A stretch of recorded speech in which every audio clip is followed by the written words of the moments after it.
everybody. Today I'm talking about the solar eclipse on 4th of December 2021. This eclipse is visible in Antarctica. It's in Scorpio, Jyeshta Nakshatra. And while it is not visible, it can have impact on us all over the world. So let us explore.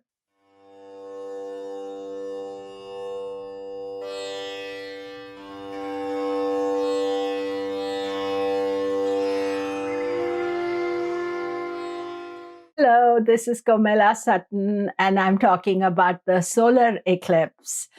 Do remember to subscribe, press the bell notification. The eclipse is on 4th of December, and it is in 18 degrees of Scorpio in Jyeshta Nakshatra. Now, if your birthday is close to 3rd, 4th of December, that means that this eclipse will impact you. 2-3 days either side, that is usually the orb of the eclipse. But if you have your ascendant or moon sign at 18 degrees or close to 18 degrees of Scorpio, Jyeshta Nakshatra, also it is indicating changes happening to you. Now, changes don't always happen on the day of the eclipse, so we have to be aware of that. However, it is kind of a general aspect of change. The eclipses in Scorpio began last year in December. And then we had eclipses in June, and now this is the last set of the eclipses in Scorpio. Rahu Ketu will move to Aries Libra axis. So this Scorpio eclipse is also a Ketu eclipse. That means that Sun is going to be with Ketu. Ketu is always very karmic, old stuff. Old issues can come forward, and it can also be cleansing, because after the eclipse we have kind of become aware of some secrets, some information that was hidden away, that either we are avoiding or not knowing. And what happens is that whatever gets revealed, one should be ready and able to deal with it. That is the most important thing. Usually eclipses are time of disturbed energy. Therefore, we should be knowing that these eclipses are there. I would say 3rd is more important. By the 4th, then the eclipse has sorted itself out. But 3rd, 4th are the 2 days when the energy is very unsettled and uncertain. And, we can feel it. Usually, eclipses affect us on a psychological level. It's sometimes nothing is really happening, but the mind, the soul feels disturbed during this time. Now, this eclipse is visible only in Antarctica. So I feel that this is very much about global warming, climate change, those issues that the eclipse is highlighting. The earlier eclipse in June was in Arctic Circle. So these top and bottom of the earth that are getting affected. So it is telling us to work with it, deal with it, and all of us can do some little effort towards this global warming and climate change and environment. All those things, I would say, that is important, because Scorpio is the sign of change. And what it is telling us is that things cannot remain the way they are, whether it's in our personal life or in the global life. Scorpio is where the tamas energy breaks and sattva, or the purity, comes out. But it's a transformation energy. As yet, nothing is resolved, nothing is sorted out. But that desire to make a difference is there. And so I would say that keep these dates in mind, be extra cautious about not putting pressure on yourself and not doing over stressed out things, and keeping life simple. I know that's my favorite word, but keeping life simple around that time. And if you can avoid going out or being in big crowds or traveling, then you should do that. Of course, sometimes that option is not there. Then we are just being careful and taking all the general precautions that are there. Now, usually the solar eclipse has a long-term agenda. Lunar eclipses, things happen immediately. On the solar eclipse, something may not be happening exactly on that particular day, but it is signifying. It's like an omen, a nimitta for things to change. And this is what is most important with the solar eclipses. And then, when we are looking at how it is going to affect us, we are studying the moon sign, we are studying the sun sign as well, and the ascendant. Because if you have the eclipse close to your sun sign, which means it is close to your birthday, you're born between 2 to 6 of December, then it means you are going to get affected. Moon sign, of course, 18 degrees of Scorpio close to that, and same regarding the ascendant. So when you look at your chart, or even if you don't know, you should get these degrees and you should know them. As far as the area of the chart where it is affecting, we would study that from the ascendant and the moon sign. Aries. Eclipse is taking place in your 8th house. 8th house is house of transformation, change. It is not an easy time for you. Mars is going to join after the eclipse. Mars goes into Scorpio as well. But what it is telling you is that be open to some change. These eclipses are bringing change. Also, it's in the 8th house, which is to do with joint finances. So something about joint finances you should not be discussing over the eclipse time. Taurus, eclipses in your 7th house of relationships, spouse. They can have some unexpected change in their life. So we have to be conscious of that. It is transformative change, unusual aspects. And because the eclipses in lunar eclipse was in Taurus and solar eclipses in Scorpio, means you are also affected along with it. And during the eclipse season, it's best to keep things simple, not to have any major discussions, and see how you feel afterwards to make any decisions. Gemini, eclipses in the 6th house of health and healing and opposition. Eclipses are strange energy, and Mercury is involved in this eclipse. So when Mercury is involved in the eclipse, that means you feel it most intensely. And it's also, Mercury has been combust. I made a separate video of Mercury, so do watch that. But I would say for you, this is a pressurized time. It can be emotionally challenging for you. So be kind to you. Don't have huge expectations. Cancer, the eclipse season is always tough on you. Why? Because moon is involved in the lunar eclipse, and then the solar eclipse is a new moon eclipse.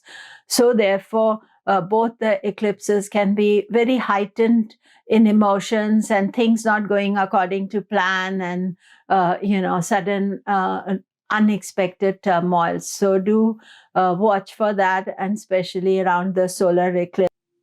The eclipse is in your 5th house, which is to do with children, creativity, ideas. Now, eclipse can throw up a lot of good ideas, but not all of them are good. So what you have to do is that you can write down or think about them and think later on, I will decide, once you've processed the information and sorted out the wheat from the chaff. As far as children are concerned, they can be going through some process of change and transformative, and you should be supportive towards them. Leo, eclipses in your 4th house. It's a solar eclipse. So you feel very out of sorts during the eclipse time. You see, you like the light to be clear, and you want to know what is the thing that you're doing. Whereas the eclipse is a complex energy, and it messes with your own energy as well. So I feel that the most important thing here is not to make decisions around this time. The eclipse is in your 4th house, which is to do with home, happiness. it is showing that maybe you're making a change of home if you have not already done so. And maybe the final destination, if you are in the process of changing home or thinking about it, it's not clear as yet. So wait till after the eclipse is over to make the decision. This is the last eclipse in Scorpio. Eclipse is in your third house. Mercury is involved in the eclipse. Mercury is combust. It's involved in the eclipse. It's having a Ketu conjunction. So you are a bit frazzled by all this kind of energy. So you have to take care of yourself. That is a prime consideration. Also, don't rush into anything, analyze things. At this time, you're not even clear about what you're doing. So give yourself a break. Libra, the eclipse is in your second house of finances, savings. I would say that is an area you should just let it be, not make any major decisions. After the eclipse season is over, you can decide what you want to do.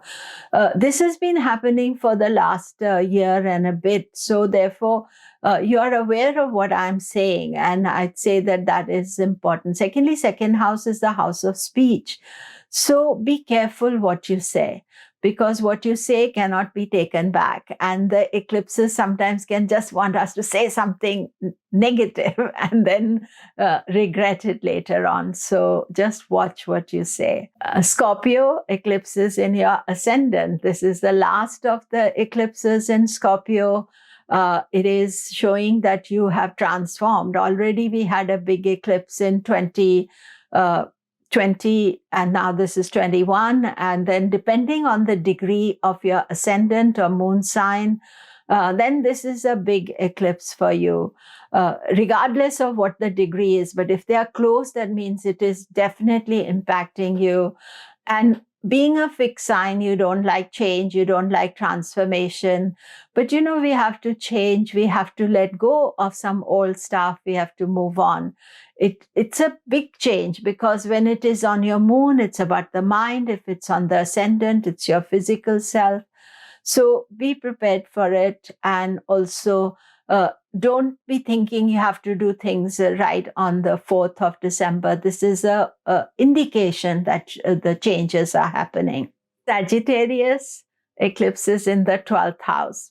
Expenses, best to be very tight on expenses. Don't start any new expensive project just now. Then you don't know the end of it. It can just go bigger and bigger, and wait till afterwards. Of course, sometimes we need to do some urgent things. Those are okay. But, be careful. 12th house is also house of spirituality, self-realization. Good time to do something spiritual, do something positive. Mostly what happens with the eclipses are we don't know how they're going to manifest. And there can be some sudden, unexpected developments regarding finances. So you are just being aware of it and therefore cautious. Capricorn, eclipses in your 11th house. 11th house is house of profit. Profit means that you can get some big news. You can get an opportunity for a raise. Eclipses can throw up these things as well. It's not always that it's throwing up negative stuff. However, if the opportunity is too good to be true, then you be careful. Don't put faith in things that are just spectacular, and that there's got no foundation to it. But it is brings profit. Change the way you earn. 11th house is house of labha bhava, so of profit. So, but remember, eclipse is not always giving you the clear picture. Aquarius, the eclipse is in your 10th house. 10th house is career. Now, it is a karma bhava. Karma means action you're supposed to do. So good spiritual actions, doing good for other people, this is good. But in the modern speak, we tend to look at the 10th house for career. And when the eclipses are taking place, it can mean that you're thinking about some change of career, change of opportunities. So be aware of that, and Yeah, if you get an opportunity to change your career again, as I'm telling everybody, wait till after the eclipse before making decisions. Rush decisions around the eclipse time, always later on we can regret them. So remain patient. Pisces, the eclipse is in your ninth house. Ninth house is the house of the guru, advisor. So it is best around the eclipse time, if you are seeking advice, to be a bit careful what advice you're getting, because it may not be always genuine. Rahu is kind of always shadow play, and Ketu is even bigger shadow play. So this is a Ketu eclipse. So be conscious of that. And don't take quick decisions. Ninth house is also a house of study, teaching. So it's a great time to do some spiritual study and develop yourself there, because Ketu will encourage you. Ketu is Jnana Karaka. So sometimes he's giving such obscure information that you don't realize what it is till later on. So I would say doing some spiritual study is a good thing for Pisces. So that is it for today. Do remember to subscribe, press the bell notification. Thank you.